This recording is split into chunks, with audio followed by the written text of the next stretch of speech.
যাকে যদি মরে মাছ খাবি খাবে তারপরে মারবে। আমার নাম সাইফুল মল্লিক, আমার বাড়ি দামোদর খাপাড়ায়। এই মূলত যে পুকুরটা যে এখন লিজ গ্রুপে আছে, এটা আমার হলো চাচাতো ভাই, ওনার নাম আব্দুর রফিক।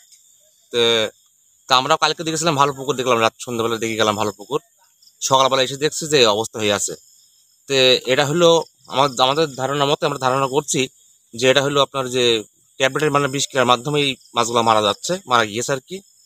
তো আমার ভাইয়ের হলো চরম একটা ক্ষতিগ্রস্ত হয়ে গেল ভাই আমার। তো এই কাজটা যে বা যাহারাই করে থাকুক না কেন, আমরা চাচ্ছি যে এই দোষী ব্যক্তিদের আমরা হলো আইনের আওতায় এনে যেহেতু তাদের শাস্তির ব্যবস্থা চাচ্ছি আমরা।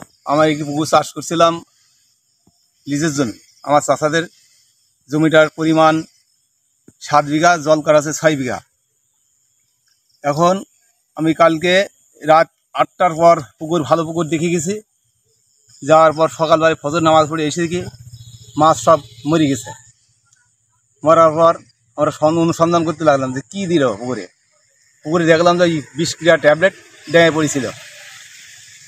তারপর আমার পুকুরটায় যা মাছ মারা গেছে, এই পুকুরটায় মাছের পরিমাণ যদি বেচা কেনা হয়তো তো 6 লক্ষ টাকার পরিমাণ আমার লস হয়েছে। বর্তমানে মাছ যা ছিল পুকুরে সবই শেষ। 5 প্রকারের মাছ, প্রজাতির মাছ ছিল এটা। আর এই এখন তো আমি কোনো সন্দেহমূলক কাউকে কিছু করতে পারছি না, প্রমাণ না পাওয়া পর্যন্ত। অভিযোগ আজকে বেলা মানে 11:30টার দিকে অভিযোগটা দিয়ে এসেছি।